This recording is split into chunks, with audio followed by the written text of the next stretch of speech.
मी संपदा अभ्यंकर आहार आणि ज्योतिष विषयक मार्गदर्शन करत असते. संस्कृती संवर्धन प्रतिष्ठानच्या व्यासपीठावरून मी आपल्याला महाराष्ट्राबाहेरील संत स्त्रियांचा परिचय करून देत आहे. संस्कृती संवर्धन प्रतिष्ठान व उज्ज्वलाताई यांनी ही संधी मला दिल्याबद्दल मी त्यांचे मनपूर्वक आभार मानते. संत मीराबाई मध्ययुगीन राजस्थानी, गुजराती व हिंदी साहित्यात संत कवयित्री म्हणून मीरेचं स्थान अगदी अनन्यसाधारण आहे. देशाच्या अगदी कानाकोपऱ्यात अनेक भाषांमध्ये मीरेच्या रचना म्हटल्या जातात. भारतीय सिनेसृष्टीही ह्याला अपवाद नाही आहे. भारतरत्न लता दीदी, पंडित भीमसेन जोशी, सुब्बलक्ष्मी, कुमार गंधर्व, अनुप जलोटा अशा अनेक थोर गायकांनी मीरेच्या भजनांना रचनांना गाऊन अगदी अजरामर केलं आहे. आता मीरेच्या भाषेविषयी बोलायचं झालं तर किंवा रचनांमधली भाषा, तर मीरेची मूळ भाषा राजस्थानी असली तरी तीत ब्रज आणि गुजरातीचं मिश्रणही आपल्याला आढळतं. या व्यतिरिक्त तिच्या रचनेमध्ये पंजाबी, खडी बोली, पूर्वी या भाषाही आढळतात. दीर्घकालीन मौखिक परंपरेतून मीरेच्या रचनांचा सगळीकडे प्रसार होत गेला. महाराष्ट्राप्रमाणे उत्तर भारतालाही सूरदास, कबीर, तुलसीदास यासारख्या महान संतांची परंपरा आहे. या सर्व संतांमध्ये एकमेव महान स्त्री संत म्हणजे मीराबाई. आता हिच्या जन्माविषयी किंवा एकूणच तिच्या जीवनाविषयी, तिचं जन्मग्राम या सगळ्याविषयी ऐतिहासिक माहिती तशी उपलब्ध नाही. संशोधक आणि अभ्यासकात हिच्या जन्माविषयी, तिचा विवाह कोणाशी झाला, तिचं जन्मग्राम कोणतं ह्याविषयी मतमतांतर आहेत. साधारणपणे 1495 ते 1500च्या दरम्यान कधीतरी मीराचा जन्म झाला असावा असं मानलं जातं. बऱ्याच संशोधकांनी 1498 हे सालही ग्राह्य धरलं आहे. मीराचा जन्म कुकडी या गावी झाला असं म्हणतात. तिच्या वडिलांचं नाव रतनसिंह, ते मेडता येथील राठोड होते. आता मीरा या नावाविषयी आपल्याला अनेक उपपत्ती मानण्यात येतात. संस्कृतमध्ये मीरा म्हणजे जलराशी, समुद्र, पाण्याशी संबंधित. मेडतामध्ये त्या काळी विपुल जलराशी असल्यानं मुलीचं नाव बहुतेक मीरा ठेवण्यात आलं असावं. मीराबाई याचा अर्थ ईश्वराची पत्नी असाही केला जातो. मीरा हा शब्द फारसी भाषेतून आला असावा. श्रेष्ठ, श्रीमंत याला मीर म्हटलं जातं. काव्यक्षेत्रामध्ये, ईश्वर भक्तीमध्ये हिने श्रेष्ठत्व प्रस्थापित केलं असल्यानं तिला मीरा म्हणत असावं असंही सांगता येईल. बालपणीच हिच्या आईचा मृत्यू झाल्याने हिचं लालन पालन अतिशय प्रेमाने, वात्सल्याने हिचे आजोबा राव दुधाजी यांनी केलं. ते वैष्णव भक्त होते. त्यामुळे साहजिकच भक्ती, नीती, धर्म हे संस्कार तिला आजोबांकडून लहानपणीच मिळाले असावेत.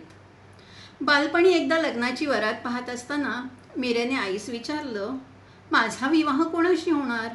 तेव्हा आईने कृष्णाच्या मूर्तीकडे बोट दाखवून, हा तुझा पती असं तिला सांगितलं. तेव्हापासून कृष्णाचं प्रेम, भक्ती तिच्या मनात उत्पन्न झाली असं सांगतात. दुधाजींच्या उत्तम संस्कारात वाढत असतानाच नृत्य, संगीत, काव्य इत्यादी तिला अवगत झालं असावं.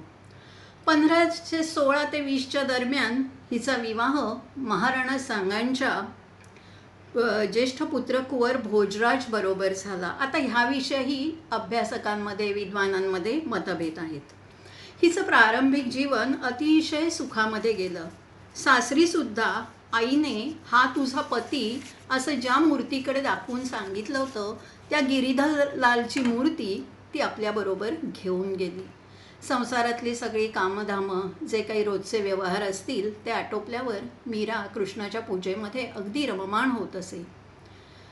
काही वर्षातच कुंवर भोजराजाचा मृत्यू झाला. दाम्पत्य जीवन संपुष्टात आलं. पतीनंतर अवघ्या 3-4 वर्षातच पित्याचाही मृत्यू झाला. आता आई, पती, पिता या कोणाचाच आधार मीरेला उरला नाही. लहानपणीच्या भक्तीच्या संस्कारांमुळे ती कृष्णभक्तीत अगदी तल्लीन झाली. कृष्णभक्तीच्या तल्लीनतेविषयी अशी कथा सांगितली जाते. तिच्या सासरी तुळजाभवानी म्हणजे दुर्गेची पूजा केली जात असे. मीरेने कृष्णाव्यतिरिक्त कोणाचीही पूजा करायला नकार दिला. तेव्हा मीराला बदनाम करण्यासाठी नणंद उदाबाईने एक साजिश रचली. तिने मीराच्या पतीला सांगितलं की तिने मीराला मंदिरात आपल्या प्रियकराशी दारं बंद करून बोलताना बघितलं. झालं, राणा आपल्या बहिणीबरोबर अर्ध्या रात्री मंदिरात गेला. दरवाजा तोडून पाहिलं तर मीरा अत्यंत आनंदित अवस्थेत गात होती. राणाने ओरडून तिला विचारलं, तू आता ज्याच्याबरोबर बोलत होतीस तो कोण आहेस, तो मला दाखव, त्याला आण माझ्यासमोर. मीरा उत्तरली, हा काय, समोरच तर आहे, माझा स्वामी, माझा चित्तचोर. आणि तिची भाव समाधी लागली. हे दृश्य पाहून राणाला आपल्या गोष्टीचं वाईट वाटलं, पश्चात्ताप झाला आणि त्यांनी मीराला तिच्या भक्तीमध्ये साथ दिली. पतीच्या मृत्यूनंतर ती कृष्ण भक्तीमध्ये इतकी समरस झाली की असं सांगतात की कुणी साधू राजप्रसादात आले असताना भगवान श्रीकृष्णांच्या कथेशी ती इतकी एकरूप व्हायची की त्यानंतर लोकलास, कुळाची मर्यादा या सगळ्याचा त्याग तिने केला. मंत्रमुग्ध होत पायामध्ये घुंगरू बांधून ती कृष्णाच्या समोर भान हरपून नाचत असे. पुढे हिचा सासरा राणासांग बाबराबरोबरच्या युद्धात मारला गेल्यानंतर हिचा धीर विक्रमजित सिंहासनावर बसला. त्याच्या जोडीने सासरच्या इतर मंडळींनी मीराचा अतोनात छळ केला, कारण त्यांना ही राजपूत राजघराण्यातली सून संतांबरोबर फिरते, मंदिरात पायात घुंगरू बांधून सर्वांसमोर नाचते, हे अजिबात आवडत नसे. हिला मारण्यासाठी त्याने अनेक युक्त्या केल्या. त्या कथा सगळ्यांना आपल्याला माहीतच आहेत. विषाचा प्याला हिने प्यायला असता कृष्णमूर्ती काळी ठिक्कर पडली. साप घालून पेटारा पाठवला असता हिने पेटारा उघडल्यावर त्यात 40 ग्रामाची मूर्ती आढळली. या विषाच्या प्याल्याचा उल्लेख तिच्या अनेक पदात आपल्याला आढळून येतो. याविषयी अजूनही एक कथा सांगतात की तिची नणंद, जी मगाशी मी उल्लेख केला, तिला खूप समजावण्याचा प्रयत्न केला, परंतु मीरेने काही तिचं ऐकलं नाही. मग तिने हे सगळं विक्रमजिताला सांगितलं आणि विक्रमजित एक दिवस तिच्या प्रसादात किंवा तिच्या महालात गेला, नंगी तलवार हातामध्ये घेऊन, की आता हिचा मारून टाकायचं हिला, ही अशी उलटा आपल्या राजघराण्यात नको, जी राजघराण्याला बट्टा लावते, राजघराण्याचं नाव खराब करते. तो तिथपर्यंत पोचला आणि जेव्हा मीराला हे दिसलं दृश्य, तेव्हा ती तिथल्या तिथे कोसळून पडली आणि मग मात्र तिने मेवाडचा त्याग केला आणि ती मेडता येथे आली. आता मेडता, तिचं माहेर, तिथलं वातावरण तिच्या कृष्णभक्तीला अतिशय अनुकूल होतं. तिचा काका विरमदेव आणि चुलत भाऊ जयमल यांनी तिला अतिशय सन्मानाने वागवलं. परंतु पुढे असं झालं की मेडता आणि जोधपूर यांच्यात शत्रुत्व निर्माण झालं. जोधपूरच्या मालदेवने मेडता जिंकलं. या सगळ्यामुळे मीरेच्या भक्तीत खंड पडला, तिच्या भजन पूजनात विघ्न येऊ लागली. मग ती ह्या सगळ्यातून विरक्त झाली आणि तिनं मेडताही सोडलं. प्रवास करत करत ती वृंदावनला पोचली. यावेळी वृंदावनमध्ये चैतन्य संप्रदायी जीव गोस्वामी राहत होते. जीव गोस्वामींना भेटावं, त्यांचं दर्शन घ्यावं असं मीरेला अतिशय तीव्रतेने वाटत होतं. म्हणून त्यांनी त्याचा निरोप पाठवला, पण त्यांनी भेटण्यास नकार दिला, कारण स्त्रियांना न भेटण्याचा त्यांचा पण होता. जेव्हा मीरेला हे कळलं तेव्हा मीरेने त्यांना उलट निरोप पाठवला. मला तर आत्तापर्यंत असं वाटत होतं की वृंदावनात भगवान श्रीकृष्ण हाच एकमात्र पुरुष होय आणि अन्य सर्वजण केवळ गोपी किंवा स्त्रीरूप आहेत. मला आज समजलं की भगवान श्रीकृष्णाच्या व्यतिरिक्त आणखीही पुरुष या वृंदावनमध्ये विद्यमान आहे. हिचा असा निरोप मिळाल्यावर जीव गोस्वामी शर्मिंदा झाला. तो त्वरित मीराला भेटावयास गेला. आता ह्याचा एक अर्थ आपण असाही घेऊ शकतो की मीरेला जणू असं म्हणायचं होतं की तुम्ही इतकी भक्ती करता, इतकं अध्यात्म करता, तरीसुद्धा स्त्री पुरुष हा भेद अजूनही मानता.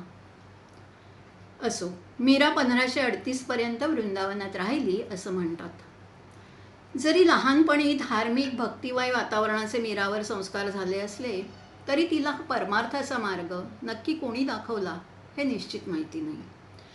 काही अभ्यासकांच्या मते रैदास तिचा गुरु आहे. तिच्या अनेक पदांमध्ये रैदासचा उल्लेख येतो.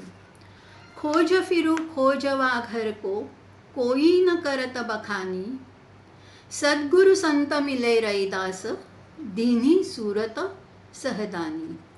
वन पर्वत तीर्थ देवालय, ढूंढा चहुदिशि दौर, मीरा श्री रैदास शरण बिन, भगवान और न ठोर। मीरा माने संत है मैं संतारी दास, चेतन सता से न ये दासत गुरु रैदास। मीरा सद्गुरु देव की करबंदना आस, जिन चेतन आत्म कह्या धन भगवान रैदास। गुरु रैदास मिले मोहि पुरे धन से कलम बिड़ी, सद्गुरु सैन दई जब आके जाति से जोत मिली। मेरे तो गिरिधर गोपाल दूसरा न कोय, गुरु हमारे रैदास जी सरनन चित सोय। मीराच्या गुरूंच्या संदर्भात तुलसीदास, विठ्ठलदास, जीव गोस्वामी यांचीही नावं घेतली जातात. असं म्हणतात की मीराबाईने तुलसीदासांना एक पत्र लिहिलं. ते असं: स्वस्ति श्री तुलसी कुलभूषण दूषण हर गोसाई, बारही बार प्रणाम करहूँ अब हरहूँ शोक समुदाई। घर के स्वजन हमारे जेते सबन्न उपाधि बढ़ाई, साधु संग अरु भजन करत माही देत कलेस महाई। मेरे माता पिता के समह हरि भक्त सुखदाई, हमको कहाँ उचित करीबो है सो लिखिए समझाई. मीरा तुलसीदासांना म्हणते, मी आपल्याला पुन्हा पुन्हा वंदन करते. आपणच माझी सगळी दुःख दूर करा, मला मार्गदर्शन करा. माझ्या पतीचा स्वर्गवास झाला आहे. माझ्या सासरची मंडळी मला खूप त्रास देत आहेत, दुःख देत आहेत. साधू सेवकांची सेवा आणि भगवत भक्तीमध्ये अडथळे आणत आहेत. माझ्या परमप्रिय श्रीकृष्णापासून दूर करण्याचा प्रयत्न करत आहेत. आई वडिलांइतकेच किंबहुना त्याहूनही जास्त सुख मला हरिभक्तीतून मिळतं, जे माझ्या संबंधितांना रुचत नाही आहे. काय करावं अशा परिस्थितीत ते मला समजत नाही आहे. आपणच मला योग्य मार्ग दाखवावा. माझ्यासाठी काय उचित आहे हे सांगण्याची कृपा करावी. मला मार्गदर्शन करावं. यावर तुलसीदासांनी उत्तरादाखल एक सुंदर भजन लिहून पाठवलं. जाके प्रियन राम वैदेही, जाके प्रियन राम वैदेही, ताजिये ताही कोटी बैरी, समजद्यपि परम सनेही. ताजिये ताही कोटी बैरी, समजद्यपि परम सनेही.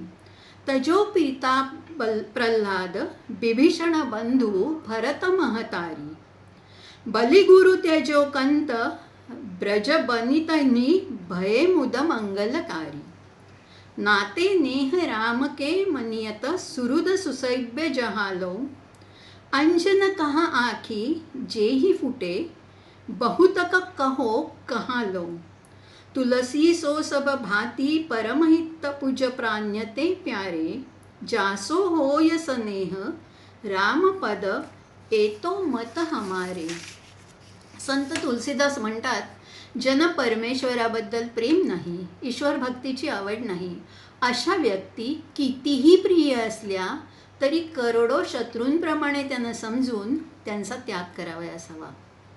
जसा प्रल्हादानी पित्याचा, विभीषणाने भावाचा, भरतानी मातेचा, राजा बलीने गुरु शुक्राचार्यांचा आणि वृंदावनातल्या गोपींनी आपल्या पतींचा त्याग केला.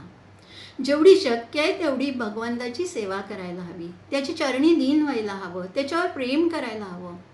आणि काय सांगू, जे काजळ डोळ्यात घातल्यावर दृष्टी आंधळी होईल, काही दिसणारच नाही, ते काजळ डोळ्यात घालून काय उपयोग. तुलसीदासजी म्हणतात, परमेश्वर प्राणाहून प्रिय आहे आणि रामावर, भगवंतावर स्नेहमय प्रेम करावं, हाच माझा विचार आहे. पायोजी मैने राम रतन धन पायो. कृष्ण भक्तीमध्ये तल्लीन असणारी मीरा म्हणते, मला रामरूपी धनाची प्राप्ती माझ्या सद्गुरूंच्या कृपेनं झाली. पुढे ती म्हणते, सतकी नाव खेवटिया सतगुरु, भवसागर तर आयो. सतकी नाव खेवटिया सतगुरु, भवसागर तर आयो. मीरा के प्रभु गिरिधर नागर, हरख हरख जस गायो. सद्गुरूंच्या कृपेमुळेच आपण भवसागर तरलो अशी मीरेची दृढ श्रद्धा आहे. मीरेचा कालखंड बघितला तर राजकीय वातावरण अतिशय अस्थिर होतं. मोगलांचं भयावह आक्रमण, त्यामध्ये सामान्य जनताच नव्हे तर अनेक छोटे मोठे राजेही बळी पडले होते. तरीही विविध संप्रदायांच्या दृष्टीने हा कालखंड महत्त्वाचा होता. पंजाबमध्ये गुरु नानक देवाने भक्तीचं अमृत सगळीकडे पसरवलं होतं. बंगालमध्येही चैतन्य महाप्रभू, तर मध्य भारतात महाप्रभू वल्लभाचार्याने केलेल्या पुष्टीमार्गाची स्थापना, या सगळ्याचा परिणाम निश्चितच मीराबाईंवर झाला असावा. पण तिने कोणत्याही विशिष्ट पंथ संप्रदाय अनुसरलेलं दिसत नाही. तिच्या रचना या स्वतंत्रच आहेत. तसा त्यांचा कोणताही प्रभाव तिच्या रचनांवर असा दिसत नाही. तिच्या नावाने अनेक ग्रंथसंपदा असल्याचं सांगितलं जातं, परंतु मीराबाईची पदावली मात्र तिचीच असल्याचं विश्वसनीयरित्या मानलं जातं. मीराबाईंनी आपल्या पदावलीमध्ये सारछंद, सरसी, विष्णुपद, दोहा, उपमा, सवान सवय्या अशा अनेक छंदांचा तसेच अलंकारांचा वापर केलेला आढळतो. काव्यसंगीत याचं उत्तम शिक्षण मिळाल्याने अनेक रागांचाही तिच्या काव्यरचनेत तिने उपयोग केलेला आढळून येतो. मीरेच्या पदातून आध्यात्मिकतेचा सखोल अनुभव, भावनांची अनुभूती, ओजस्विता आणि प्रियतमाच्या म्हणजेच परमप्रिय श्रीकृष्णाच्या विरहाची पीडा याचं अतिशय मर्मभेदक वर्णन येतं. नवविधा भक्तीचे 9 सोपान, श्रवण, कीर्तन, स्मरण, पदसेवा, अर्चना, वंदन, दास्य, सख्य, आत्मनिवेदन या सगळ्यांमध्ये मीरेच्या रचना आढळून येतात. पण मीरेची भक्ती ही माधुर्य भक्ती आहे. शांत, दास्य, सख्य, वात्सल्य आणि माधुर्य असे भक्तीचे प्रकार. यातील मधुरा भक्ती सर्वश्रेष्ठ समजली जाते. भक्त आणि आराध्य दैवत, त्या आराध्य दैवताच्या स्त्री पुरुष, पती पत्नी असा भाव माधुर्य भक्तीमध्ये निर्माण होतो. मीरा आपल्या आराध्याचे, श्रीकृष्णाचे, त्याच्या रूपाचं वारंवार वर्णन करत असते. तिच्या अनेक पदांमध्ये हे आपल्याला आढळून येतं. बस्या म्हारे नैनन मा नंदलाल, बस्या म्हारे नैनन मा नंदलाल, मोर मुकुट मकराकृत कुंडल, अरुण तिलक सोहा भाल. मोर मुकुट मकराकृत कुंडल, अरुण तिलक सोहा भाल, अधर सुधारस मुरली, अधर सुधारस मुरली, राज्या ऊर बैजंती माल. मीरा प्रभुसंता सुखदाया, भगत बचत गोपाल. माधुर्य भक्तीतील विरह भावना गाताना मीरा म्हणते, एरी म्हा दरद दिवाणी, मारा दरद न जाणो कोय. एरी म्हा दरद दिवाणी, म्हारा दरद न जाणो कोय. घायल रीगत घायल जाणो, की जिन लाई होय. घायल की गत घायल जाणो, की जिन लाई होय. जोहरी की गत जोहरी जाणे, जोहरी की गत जोहरी जाणे, की जिन जोहरी होय. दरस की मारी बन बन डोलू, दरस की मारी बन बन डोलू, वैद्य मिला नहीं कोय. मीरा की प्रभु पीर मिटांगा, जो वैद्य सावरो होय. मीरा की प्रभु पीर मिटांगा, जो वैद्य सावरो होय. सखीला आपल्या विरह वेदना सांगताना मीरा म्हणते, प्रियतम कृष्णाच्या प्रेमात मी अगदी पागल झाले, वेडी झाले. ही विरह वेदना, ही पीडा कुणीच समजू शकत नाही. पण ज्या कुणी ह्या पीडेचा अनुभव घेतलेला असेल तीच व्यक्ती माझी पीडा समजू शकेल की भगवंताच्या प्रेमात पीडित झाल्यावरती काय होतं ते. कारण रत्नांची पारख जवाहिरच करू शकतो, इतर कुणी नाही. घायाळ व्यक्तीच दुसऱ्या घायाळ व्यक्तीचं दुःख जाणू शकते. आता या मीरेची पीडा, ही विरह व्यथा जेव्हा स्वतः श्रीकृष्ण वैद्याच्या रूपात येतील तेव्हाच, आणि हा विरह संपवतील तेव्हाच हा विरह संपेल. विरह व्यथेच्या मीरेच्या रचना हिंदी भावभक्तीमधील अजरामर लेणं आहे. मीरेच्या सगळ्याच भावस्थेमधल्या रचना, मग ते वंदन असो, प्रार्थना असो, विरह असो, प्रतीक्षा असो की मिलन, अत्यंत भावमधुर भक्तिरसपूर्ण आहेत. विरहावस्थेतून अद्वैताकडे झेपावताना ती म्हणते, मैं तो गिरिधर के घर जाऊं, गिरधर मारो साचो प्रीतम, देखत रूप लुभाऊं। मैं तो गिरिधर के घर जाऊं, गिरिधर मारो साचो प्रीतम, देखत रूप लुभाऊं। मेरी उनकी प्रीत पुराणी, मेरी उनकी प्रीत पुराणी, उनविन पलन रहाऊं। हे आमचं नातं युगायुगांचं आहे, जन्मजन्माचं आहे, त्याच्याशिवाय मी एक क्षणही राहू शकणार नाही. भगवान श्रीकृष्ण आणि मी एकच होऊन जाऊ, त्याला मी प्राप्त करून घेईन. स्वतःला वृंदावनातली गोपी समजणारी वीरा मग वृंदावन सोडून द्वारकेला गेली. तिथेच रणछोडदासच्या मूर्तीत विलीन झाली अशी आख्यायिका सांगितली जाते.